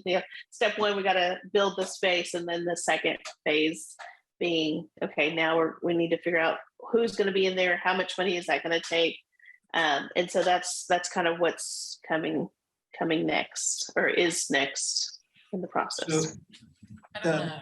if no one else has any further, or Oh, I was just gonna say, I know we're gonna dig more into the program. yeah, tonight, if no so- one else, I mean, you guys have thank you for so much time, giving us so much time this evening. I know Thank you so we're much. kind of long. Excited, looks great. Yeah, we really appreciate it. So this presentation, Allison hasn't, so if you will email out the link to everybody, so they will have it to study, if they choose. Sure. And have my email address with that. So yeah, any questions, comments? And, we're rolling it out very slowly, but if there are people that you think need to see this, feel free to send it to them and talk to them about it and get their input, because we want to talk to as many people as possible. I mean, we're not like putting it out in the newspaper or anything, but just if there are people that Has your dad seen it? he's a big fan, Good, yeah. but Rob and Peter, thank you all so much for coming out. And then, and I just wanted to let y'all know that the committee know this hasn't fully come. Y'all are seeing a lot more detail than the city council has even seen just yet. So there will be a point where it comes to city council. And so there'll be an opportunity for public input outside of our committee. We're kind of privy to this because we are the art council. But there will be an opportunity for the public to also interact, because it will come to the city council. Do you know approximately when that might be, Peter or Rob? Latest I heard, Sonia, is September. Okay, great. Yeah, just to let the committee know, and if you happen to remember, if Allison, you remember that it's coming, and if I remember, we'll alert the committee so that we can let everybody know again when it's coming forward. Yeah, and it seems like this is even updated from what you showed the Yes. steering Yeah. committee. it's evolving. Yeah, Evolving. awesome. Right. So again, yeah, thank you so much for your time, guys. Thank you. Appreciate the time. I'm gonna hang out just for a sec, because Okay. one of your other agenda items I have vested interest in. Thanks, Rob. Yes, next is on the agenda is the Theater Squared proposal. They had come to the city. And Sonia, did we get those documents? Did we get the ordinance? I didn't find it. And I think I had emailed it to Jessica, but so I'm not sure that it got to the committee. So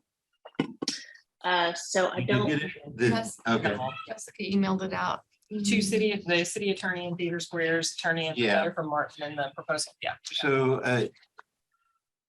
basically I'll do this. And Sonia, you probably know more about this than me, and I you might have too, read it all. having read it. I had read it a long time ago when I watched the city council meeting. That was a long one. But basically, Theater Squared came to the city requesting Right now, Theater Squared has a 100-year lease on the space that the building sits. And the original agreement is that Theater Squared pays for all the maintenance, update, property insurance, and utilities and such. I believe the request, which was for the city to take over maintenance, to take over property insurance, to take over were utilities I think included utilities or? may not have- Hold on, I'll check. Maintenance and property insurance were definitely. Maintenance and property insurance, and they estimated the cost at $185,000 a year. But what some people are brought up, it's like, well, that may be the cost when everything's going fine, when you need a new roof, when you need a new HVAC system, Nope, they want us to those take costs are out utility the also. window.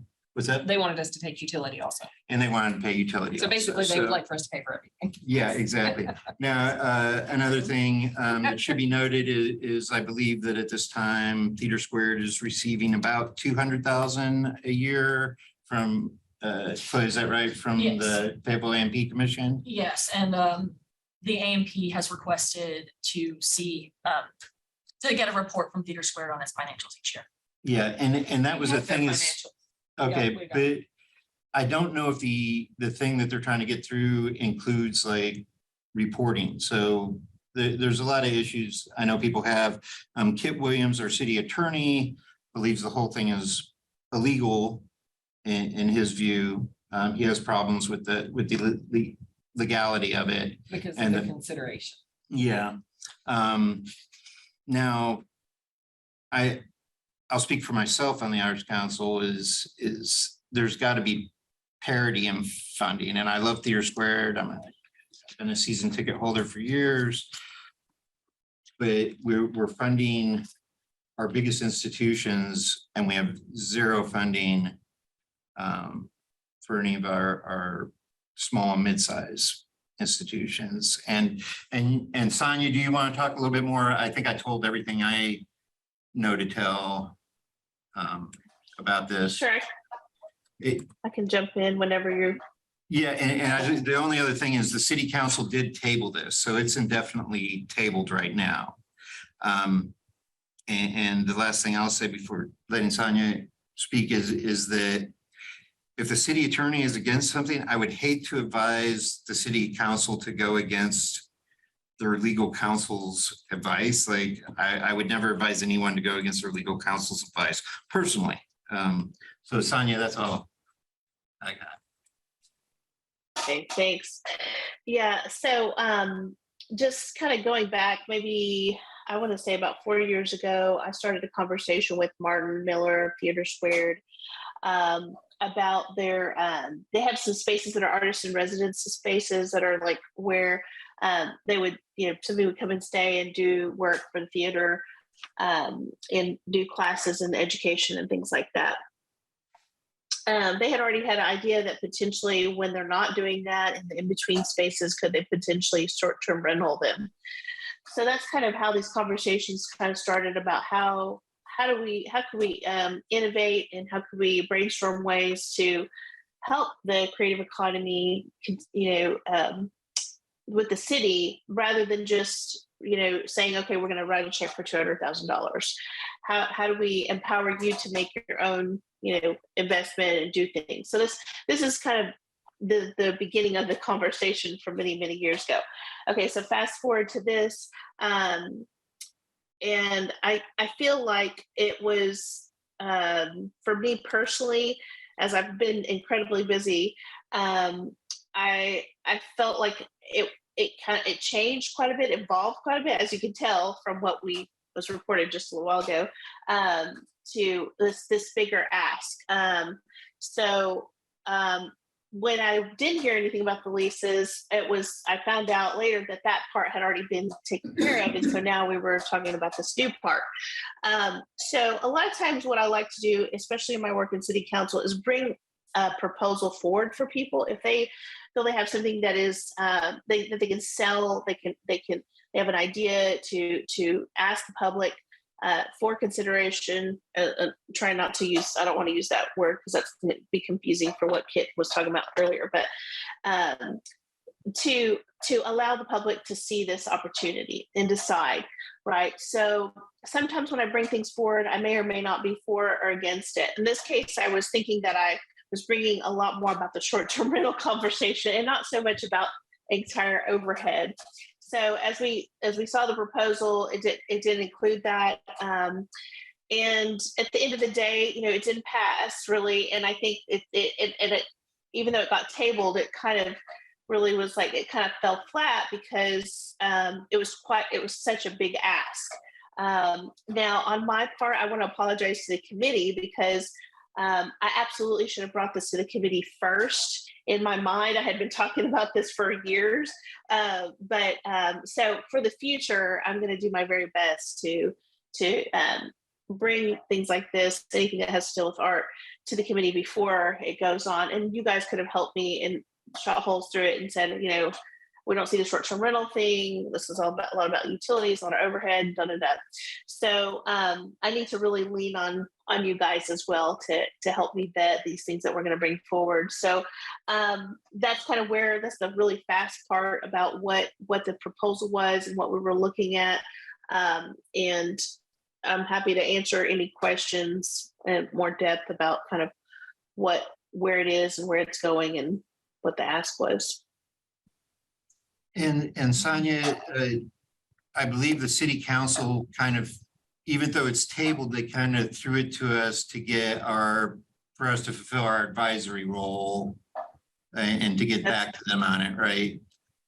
That's exactly right. One of the main things that was asked from the council was, did this go through the Art Council? And of course, I'm sitting there going, it did not. I did not take it. They asked, could you please take it back to the Art Council, get their feedback, and let us know kind of what their consensus is. So if you don't have that link, or it sounds like it got emailed, if you can, try to take some time and look over it, and then maybe we can figure out how to write a statement back to what we want to say to the council. And I would propose that we do take the time to, everybody has a chance to go over the document and to see what the ask is, and that that this conversation may take 2 or 3 meetings. Joanna's going to be coming on board next month. Is that right? Mm-hmm. So, or she starts Monday, but for us, that'll be next month. So she may have, she's coming from Theater Squared, and Laura, you're with Theater Squared. So you all might be able to bring some perspective to it. Part of the ask, or the reason for the ask that Martin gave, was that they do a lot of educational programs throughout the state, and whether it's bringing people in, and Laura, you're probably gonna be able to correct me on this, but bringing people in, school age kids to participate in theater, or I know they have things they do throughout the state, I believe, and again, Laura, I'll probably maybe this is a point where you could kind of fill in some blanks we have as far as what the ask was. Like the reasoning behind the ask was to help further fund those or expand those programs, I believe. Yes, that was definitely one of the mentions. I had my hand raised at the beginning because and I talked a little bit to Jessica about this. I don't know what protocol is as far as when you're discussing something like this, that I'm employed by the organization that you're considering. So I first want to ask you guys what's appropriate and what part I should take. So when I was chair, I'm vice chair now, when I was chair, we had members from Walton Arts Center and CCC. And so the speech I gave everybody back then was that we are here at the behest of the city council to advise the city and the city council on behalf of the citizens of Fayetteville. So Laura, when you can give us an insider's view, but when we're here, we're working for the people of Fayetteville. We're not working for our employers. We're not working, so Chloe, you're not working for A&P. Laura, you're not working for Theater Square. When you're here, we're all working for the citizens of Fayetteville. And we got to keep that in mind. There may be points in time where certain of us need to recuse ourselves from a certain vote or something like that. If it's a vote that financially benefits the institution we work for, it might be good to say, in the public interest, we don't want to have any appearance even of any sort of favoritism or anything. Now that said, as far as the conversations go, you have insight that we don't have, then you're probably able to add something to the conversation. As long as you're not like advocating and trying to sell us something, I think it's all good that you're part of the conversation because you can give us some of that insight that we don't have. So, Sure. So just to everybody on the board, if you work with an arts, Jessica, even our chair, she runs the Sequoia Center. So there's always going to be those points of like, is this a conflict of interest? And that's a question that each of us has to answer on our own.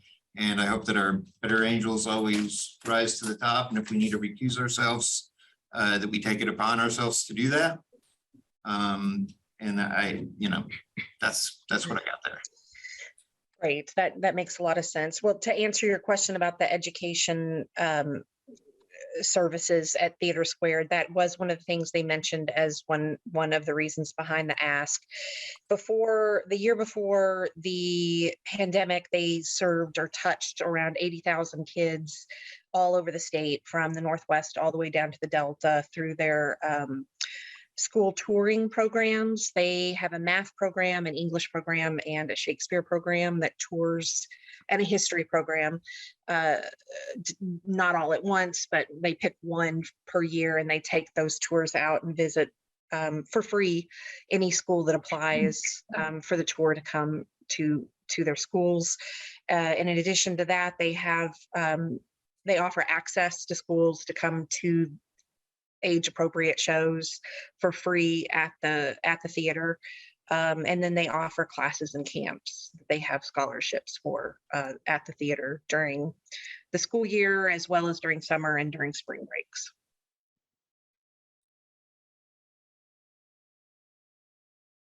So just to clarify, are we discussing this now, or do we want to give everyone time to review the materials before we have a more in-depth discussion, or? Both. Okay. So we can discuss this now as much as we feel that it's productive, but I still do think that, and I'll make a motion that, that we don't, vote on any solution this evening, that we take the time to educate ourselves and have discussions and deliberate so that we come up with that informed advice for the city council. Okay. Well, I have a formed opinion on this. If it makes me hear. I think that would be great and appropriate now. My feeling after having read it, I felt the consideration issue was not, I felt the city attorney might be being a little aggressive, and that maybe there was a sufficient argument to say that the $28 million investment in the building was consideration for the contract. But, regardless of whether or not consideration has been met, I feel that we have an obligation to serve diversity of disciplines, and that Theater Squared is doing a fantastic job and growing at an amazing rate. I mean, they are killing it, and they've got great income, and every penny that we give to them is a penny that we're not giving to some other totally worthy art initiative, of which there are just, an infinite supply.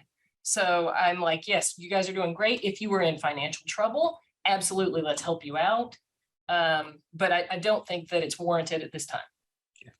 And I think part of the discussion of the city council meeting was to that point, that we need to have parity, and that if anybody, I think Mark Kenyon said that if he felt that, Theater Square was in dire straits, that of course we would do everything move heaven and earth to make sure they don't fail. Right.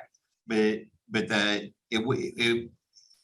the opinion, and Sonia can correct me on this if I'm wrong, but the opinion seemed to be that this was a big ask, that they are already one of the main beneficiaries, thank you. And that, we need to, and the other thought I heard expressed was, we're just now getting an arts and culture director on board, and maybe they need to be part of this discussion, and have their eyes on this as well. It is funny, they are coming from Theater Square. I'll give Joanna the same speech I just gave you all.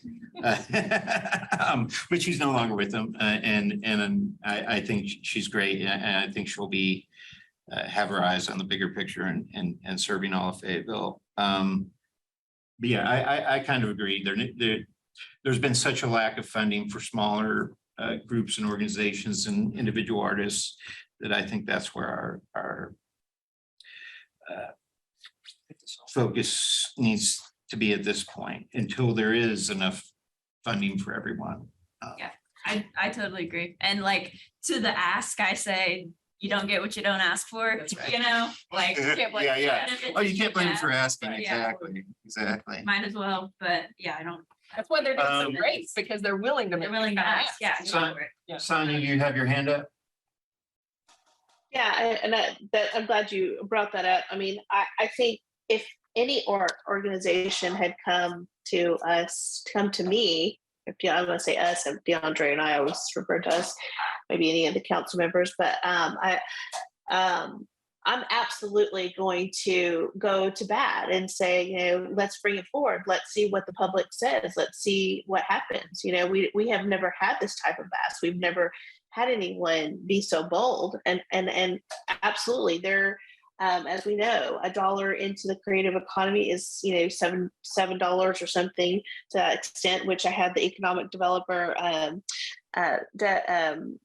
my brain is going down right now. Devin Howland present on that, to help us get our mindset around it. So in terms of how that money is dispersed, in that conversation, it was helping to bring that to fruition. One thing I wanted to say that you just reminded me, Bob, that I think we might need to put on a side burner or something, that I think it was Councilmember Turk asked for, when we mentioned the smaller and medium nonprofits, is where and does a collection, a directory of our art nonprofits, our art groups exist. And I don't know if it is out there, but we need to kind of make it more public or something, or update it. So we had started on that, and then Cash was doing that. And it was decided that if Cash was doing that, they're going to do a thorough job, and we felt that we shouldn't be doubling work. Now, since then, I've never seen that list from Cash, and maybe we should circle back around that, because I think that we have a more local Fayetteville focus. And again, like, I haven't seen anything come from that. And so I believe it was at least a year ago, if not a year and a half ago, that it was decided at that point that we were going to pause on that, let Cash do it, and then, get the fruits of their labor. But I haven't seen the fruits of that labor.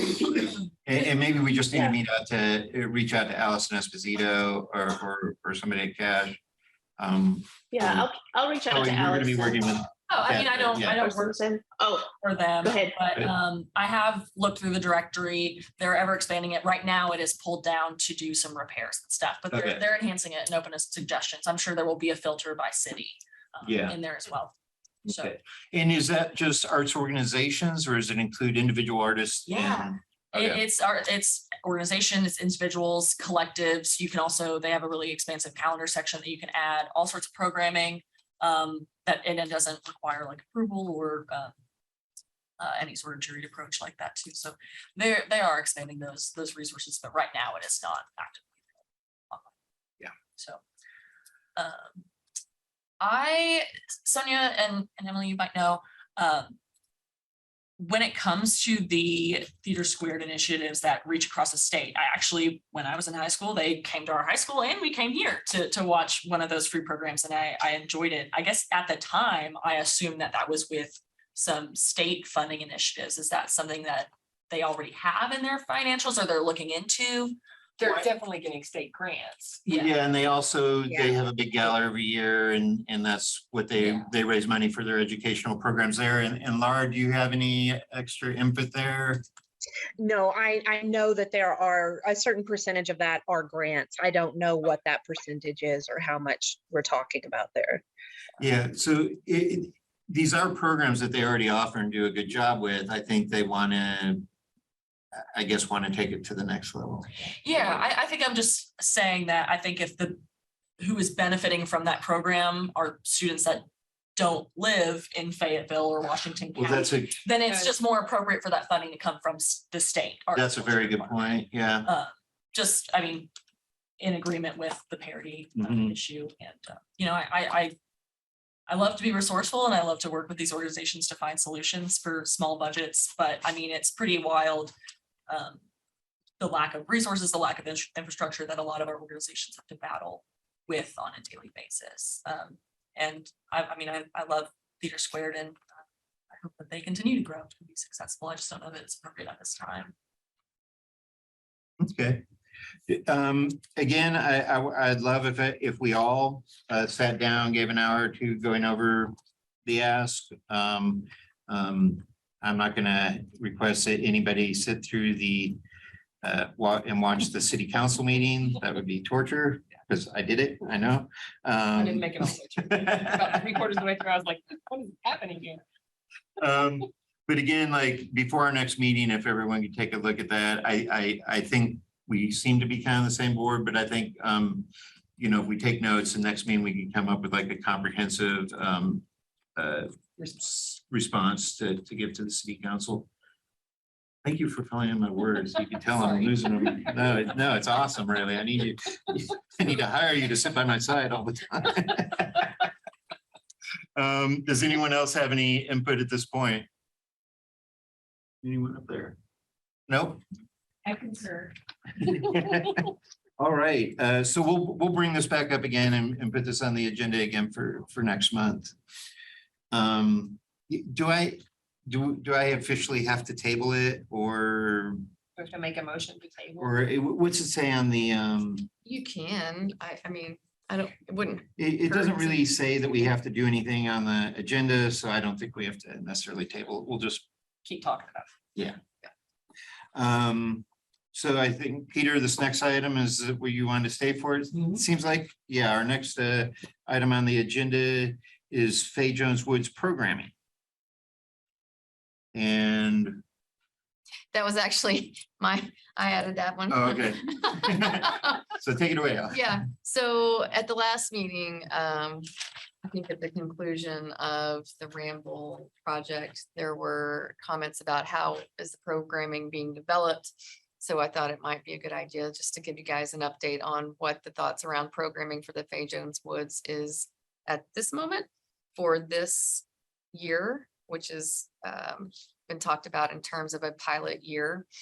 And so Peter and I both have been working together on that with some of our park staff with Experience Fayetteville, just kicking around some ideas about what community programming might look like for this pilot series. So we have some thoughts on that in theming that around art, education, music, and fitness, and coming up with a schedule for 3 or so times per month to have this programming happening in Faye Jones Woods. And so, Chloe, I don't know if Lee has connected with you this week. He was trying to. I haven't heard from him yet. Okay. Yeah. I'll reach out. So anyway, those are just sort of thoughts around what could happen this year as community-based programming. We know that there will be a more robust programming plan as Joanna comes on and we engage more partners in the community. But for now, we have been talking with the University of Arkansas as potential partners, the art school and the music school. We have talked with some of the providers that we currently use at the Yvonne Richardson Center for fitness instruction, things like that. So what am I missing? It was art education, Fitness and music. music. Mhm. Oh, obviously, no, I shouldn't say obviously, but we're also working with the library to see if they might want to plug in some of those education series. The poetry school. So these are What all. about the Environmental Education Association, I think is what they do they do all the middle school, they do all the kids go in the middle school and they host it. Sophie Stevenson is anyway. Are you talking about the like Fayetteville? Yeah, that's exactly right. Maybe Oh, have right, them, right. like they might be able to do some kind of educate, or like maybe move some of those school kids, like do Lake Fayetteville and something in Fay Jones Woods, something Mhm. sort of around sustainability. Mhm. Yeah, that's a great idea. I can mention that to Sophie. When is the expected opening of Fay Jones Woods? We've been a little hesitant on actually scheduling a opening event due to punch list items kind of dragging on and with weather being so damn hot. Mm. I'm reticent to schedule anything outdoors right now. Is it- Yeah. But they're gonna be substantially complete within the next week or two. Oh, wow. It's amazing. And then, just buttoning up with punch list items Mhm. after that. So, really, within any time in the next 2 months, we're ready to do an event. But we're not necessarily in a huge, rush to do it till we're ready. Yeah, so the programming has remained somewhat fluid because everything's still somewhat fluid, but Yeah. anyway, I just wanted to make sure that And then toss these ideas out and got your thoughts. in that $50,000 budget, is that what this would go It can go towards towards this, yep. for the rest of 2022 and through 2023 budget? For Or, the end of calendar 2022. year. yeah. Yeah, Okay. so new funds would be proposed for 2023 to continue programming. Oh, gotcha. Yeah. So this would just be for 2022. 2022. Correct. Oh, wow. Right, yeah. Okay. So as we That's work through good. our annual budget cycle, we will propose funding for continued And programming. then this is more for kind of like live type performances, not for art installation or, Right, Yeah. you don't, well, yeah. Well, I mean, temporary. yeah, I mean, I think some of those are passive activations and I rendered a couple budgets back before we established the Director of Arts and Culture position.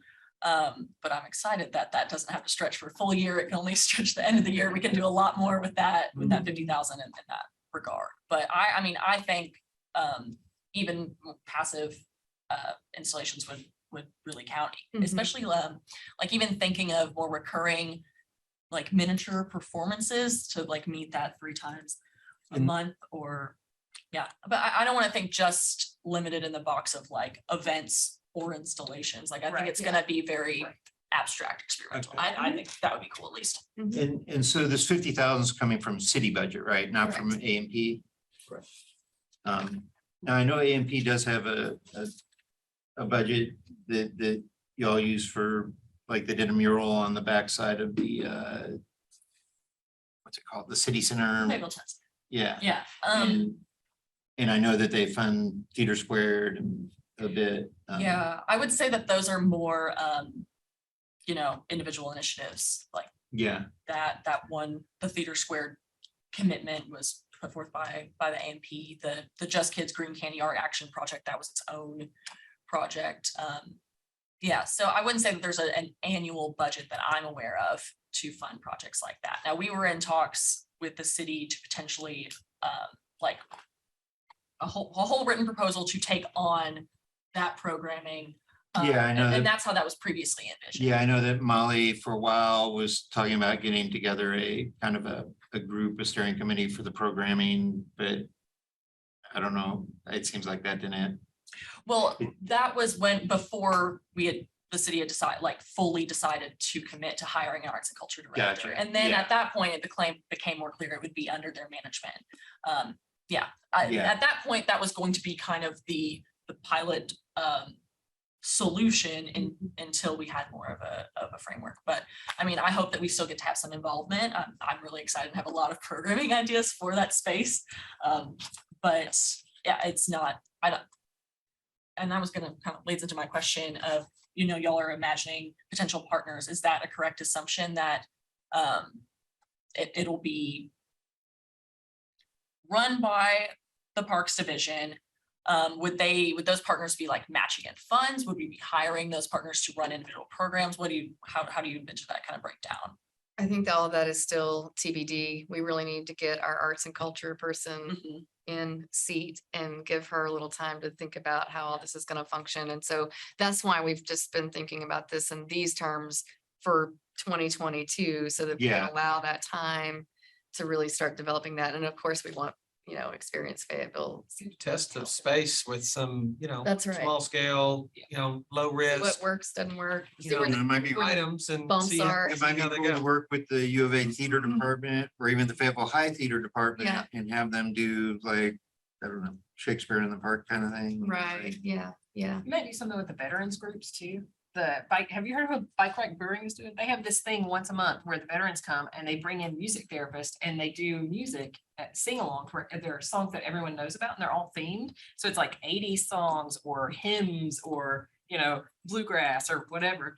And it's like a PTSD workshop that's also music, that's also, beer, maybe something like that. And you could call it a midnight ramble.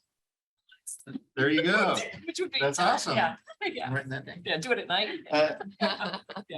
Speaking of beer, is the Fay Jones Woods part of the, okay, Oh, You- so you can walk around with the you beer. can walk Oh, around that's with great. your- Signs are Very cool. not up, but they're in the economic development director's office behind that wall, ready to go up.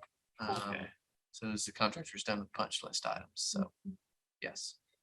is it just beer and wine or can I walk around with a whiskey? Whatever you Walk around with whatever the Okay, it just has to be in the right bar glass. restaurant right? Okay. sells you, puts in the glass, yeah. Triple. I have not taken it, I have not taken advantage of that program at all. I don't know why. Yeah, it's nice. I work downtown and for my walk home on Friday evenings, I grab a beer and just drink while I walk home. It's kind of nice. So I guess this is something we should think about. Yeah, I mean, will you be looking to us for ideas and We're open to ideas, certainly. And so if you have them, bring them on.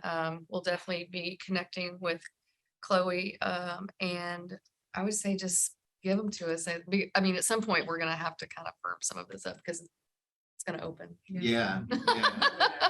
So, but yeah, feel free to shoot them. Okay, Just have homework number 2, is put on your thinking caps. Just out of curiosity, were you here, like, had you been able to see like that last proposal where we left off with the woods? Or was that before you came on?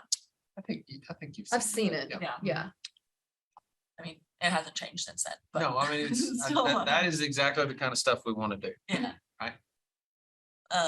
And then I'm also excited to talk with Joanna and see how she sees the breakdown between like internally run events and then also managing external people that want to program that space. I'm excited to see like bird watching groups and all sorts of Oh, yeah. art therapy. I think is great. I think that the Water Creek area would be really cool for some like lunchtime acoustic concerts. I mean, ideas are endless if you want to. Yeah, we definitely do. I'll bring that. Any of our Zoom attendees have any input?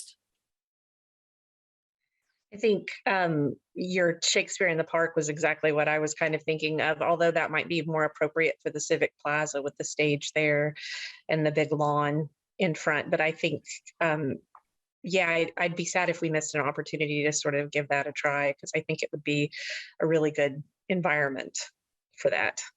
There's one feature in there that I've kind of in my own office nicknamed the Globe Theater because it's the little loop. If the map was up, I could point it Yeah. out. But when you're there, it makes a really nice space to view it all from above. And I think Shakespeare was high. We call that the canopy walk. the canopy walk. Well, I mean, that's the formal name. But I'm thinking programming, it's a Globe Theater.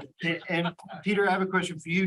Does the city now own the a lot between Prairie and Fay Jones Woods next to the trail? Where there used to be a house, electrician owned it or something, and the house got, We do not own all the way down to Prairie.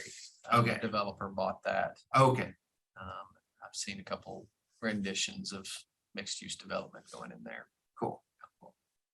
We still, I I mean, was we own the corridor where the trail is all the way down to Prairie. Yeah, but not that. I didn't know because I saw that it was starting to get developed, and I didn't know if the city had it or. They've been letting us use it for lay down and storage. Oh, okay, that's why I thought maybe it was the city.